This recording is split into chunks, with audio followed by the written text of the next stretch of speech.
इस 5वें अध्याय की कथा में गरुड़ जी के द्वारा पूछे जाने पर भगवान विष्णु ने गरुड़ जी को नरक से आए हुए पापी आत्माओं का वर्णन करते हैं। विष्णु भगवान कहते हैं, नरक से आए हुए मनुष्यों के शरीर में कौन कौन से ऐसे लक्षण होते हैं जिसे देखकर मनुष्य समझ सके कि किस पापों की सजा है।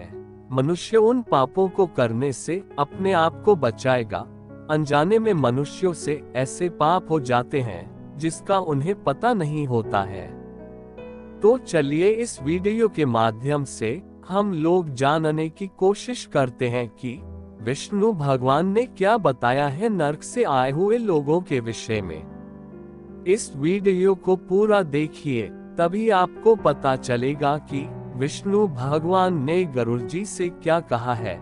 अगर हमारा यह वीडियो आपको अच्छा लगे तो वीडियो को एक लाइक जरूर करना, इससे हमें वीडियो और अच्छे से बनाने की प्रेरणा मिलती है।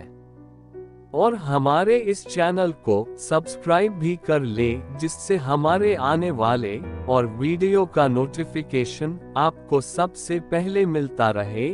हाँ, अगर इस वीडियो के विषय में आपको कुछ सुझाव देना है या किसी और विषय में आप लोग वीडियो चाहते हैं तो कमेंट के माध्यम से हमें जरूर बताएं, हम उसे बनाने की कोशिश करेंगे। तो चलिए वीडियो को आरंभ करते हैं। गरुड़ जी के पूछने पर जो वृतांत स्वर्ग में सुखपूर्वक बैठे हुए विष्णु भगवान ने गरुड़ जी से कहा था, वही मैं आप लोगों से कहता हूँ।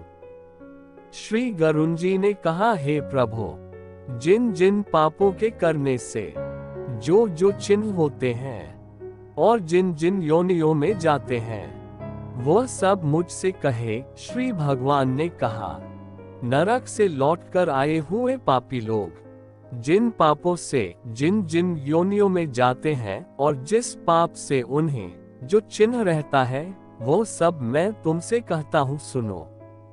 ब्राह्मण को मारने वाला क्षय रोग से पीड़ित होता है, गौ को मारने वाला कुबड़ा तथा मूर्ख होता है, कन्या को मारने वाला कोढ़ी होता है। ये तीनों चांडाल की योनि में जन्म लेते हैं। स्त्री को मारने वाला, गर्भ को नष्ट करने वाला पुलिंद नामक मलिच की जाति में रोगी होकर उत्पन्न होता है। अगम्य स्त्री में गमन करने वाला नपुंसक होता है और गुरु पत्नी में गमन करने वाला दुष्चर्म रोग से पीड़ित होता है। मांस खाने वाले का अंग अति लाल होता है, मदिरा पीने वाले के दांत काले होते हैं और जो ब्राह्मण जीव की चंचलता से अभक्ष्य भक्षण करते हैं उनका पेट बहुत बड़ा होता है। जो दूसरे को न देकर स्वादिष्ट वस्तु स्वयं खाता है वह गलगंड रोग से पीड़ित होता है। जो श्राद्ध में अशुद्ध अन्न देता है वह सफेद कुष्ठ से पीड़ित होता है। अभिमान युक्त जो गुरु का अपमान करता है वह मूर्छा मृगी के रोग से पीड़ित होता है। शास्त्र तथा वेदों की निंदा करने वाला निश्चय पांडु रोग से पीड़ित होता है। झूठी गवाही देने वाला गूंगा, पंक्ति भेद करने वाला काना, किसी के विवाह को बिगाड़ने वाला बिना ओठ का होता है और पुस्तक चुराने वाला जन्मांध होता है। गौ ब्राह्मण को लात मारने वाला लुंच तथा पंगु होता है। असत्य बोलने वाला हकला होता है और झूठ सुनने वाला बधिर होता है। विष देने वाला मूर्ख और उन्मत्त होता है। घर में आग लगाने वाला खलवोट, मांस बेचने वाला दुर्भग और पराये मांस को खाने वाला रोगी होता है। रत्न चुराने वाला नीच कुल में उत्पन्न होता है। सोना चुराने वाला बुरे नख वाला और धातुओं को चुराने वाला निर्धन होता है। अन्न चुराने वाला, धान आदि को चुराने वाला टिड्डी, जल को चुराने वाला पपीहा और विष को चुराने वाला बिच्छू होता है। शाक और पत्ते आदि को चुराने वाला मोर होता है। गंध चुराने वाला छुछुंदरी, मधु चुराने वाला दंस, मांस चुराने वाला गीध और नमक चुराने वाला चींटी होता है। पान, फूल, फल को चुराने वाला वानर होता है। जूता, तृण, कपास आदि को चुराने वाला भेड़ा होता है। हिंसा करने वाला अथवा उससे जीविका करने वाला, तीर्थ करने वाले, यात्रियों के धन को लूटने वाला, मृगया करने वाला कसाई के घर में बकरा होता है। विष पान कर मरने वाला सर्प होता है। सदा उद्दंड रहने वाला जंगल में हाथी होता है। बलि वैष्णदेव करने वाले ब्राह्मण जो नीच का अन्न भोजन करते हैं, उन्हें व्याघ्र की योनि मिलती है। जो ब्राह्मण संध्या और गायत्री का जप नहीं करते और जिनका अंतःकरण मलिन है, ऊपर से स्वच्छ बने रहते हैं, वे बगुला का जन्म लेते हैं। जो शूद्रों का यज्ञ कराते हैं, वे गांव के सूअर होते हैं। जो बहुतों की पुरोहिती करते हैं, वे गधा होते हैं। और जो बिना निमंत्रण के भोजन करते हैं, वे कौवा होते हैं। जो ब्राह्मण पात्र को विद्या नहीं देता है, वह बलवान बैल, और जो शिष्य गुरु की सेवा नहीं करता है, वह पशु योनि को पाता है। गुरु को जवाब देने वाला और विवाद करके जो ब्राह्मण को जीतने वाला ब्रह्मराक्षस होता है। कहकर जो ब्राह्मण को दान नहीं देता, वह सियार, और जो सज्जनों का सत्कार नहीं करता, वह फेटकार की योनि को प्राप्त होता है। मित्र से द्रोह करने वाला पहाड़ी गीद, धोखा देकर खरीदने वाला उल्लू, वर्णाश्रम की निंदा करने वाला कबूतर होता है। आशा भंग करने वाला, स्नेह को भंग करने वाला, द्वेष से स्त्री को चुराने वाला, मोह द्वेषवश स्त्री का परित्याग करने वाला, चिरकाल तक चकवा चकवी होता है। माता पिता, गुरु, भाई और बहन से वैर करने वाले हजारों जन्म लेते और गर्भ में नष्ट हो जाते हैं।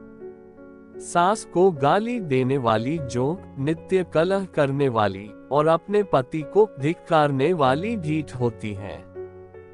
जो स्त्री अपने पति को छोड़कर दूसरे पुरुष से प्रीति करती है, वह गो अथवा दो मुंह की सांपिन होती है। अपने गोत्र को भ्रष्ट करने वाले, अपने गोत्र की स्त्री में गमन करने वाले तरक्षु और शल्य की होकर भालू की योनि में उत्पन्न होते हैं। तामस स्त्री में गमन करने वाला पुरुष मरुस्थल में पिशाच की योनि पाता है। जो ऋतुमती नहीं हुई है, ऐसी स्त्री में भोग करने वाला वन में अजगर होता है। गुरु की स्त्री से भोग करने वाला विषखोपड़ा, राजा की स्त्री से भोग करने वाला दुष्ट, और मित्र की स्त्री में गमन करने वाला गधा होता है। गुदा में गमन करने वाला सुअर, शूद्रा में गमन करने वाला बैल, और महाकामी तथा लंपट घोड़ा होता है। मृतक के एकादशाह के दिन भोजन करने वाला कुत्ता और देवताओं के भागों को खाने वाला मुर्गा होता है। जो ब्राह्मण द्रव्य के लोभ से देवताओं का पूजन करता है, वह देवलक कहा जाता है और देवकार्य तथा पितृकार्य में निंदित होता है। महापातकों से युक्त होकर जो प्राणी घोर नरकों का उपभोग करके कर्म के क्षय होने पर इस संसार में पुनः आते हैं, फिर भी वे महापातकी ही होते हैं। ब्रह्महत्या करने वाला मनुष्य गधा, ऊंट और भैंस की योनि में उत्पन्न होता है। मदिरा पीने वाला भेड़िया, कुत्ता और सियार की योनि पाता है। सोना चुराने वाला कीड़ा, मकोड़ा, पतंग आदि की योनि पाता है। गुरु पत्नी में गमन करने वाला क्रम से तृण, लता, वृक्ष आदि की योनि पाता है। दूसरे की स्त्री हरण करने वाला, दूसरे की धरोहर को पचाने वाला, देवता ब्राह्मण के धन को हरने वाला ब्रह्मराक्षस होता है। कपट स्नेह से खाया हुआ ब्राह्मण का धन 7 पीढ़ी तक जला देता है, और बलात्कार से तथा चोरी से खाया हुआ धन चंद्र तारा पर्यंत जला देता है। लोह और पत्थर के चूरे को तथा विष को तो मनुष्य पचा सका है, परंतु ब्राह्मण के धन को तीनों लोक में कौन पचाएगा? ब्राह्मण के धन से पुष्ट वाहन और सेना, ये सब युद्ध के समय बालू के पुल सदृश बिखर जाते हैं। देवताओं का द्रव्य भोगने, ब्राह्मण का धन हरने तथा ब्राह्मण का अतिक्रमण करने से कुल नष्ट भ्रष्ट हो जाते हैं। वेद शास्त्रज्ञ स्वाश्रित ब्राह्मण को छोड़कर दूसरों को दान देने का नाम अतिक्रमण है। वेद शास्त्र से रहित ब्राह्मण को दान न देना उनका अतिक्रमण नहीं है, क्योंकि जलती हुई अग्नि को छोड़कर राख में हवन नहीं किया जाता है। हे गरुड़, अतिक्रम करने में क्रम से नरकों को भोग, जन्म का अंधा और दरिद्री होता है। दान देने वाला नहीं होता है, अपितु मांगने वाला होता है। अपनी दी हुई अथवा और की दी हुई पृथ्वी को जो छीन लेते हैं, वे 60,000 वर्ष तक विष्ठा के कीड़े होते हैं। जो अपने दिए हुए पदार्थ को स्वयं छीन लेता है, वो पापी प्रलय काल पर्यंत नरक में वास करता है। भूमि और जीविका देकर उसे अक्षुण्ण बनाने की यत्न से चेष्टा करे। जो रक्षा नहीं करता है बल्कि स्वयं ले लेता है, वो पंगु कुत्ता होता है।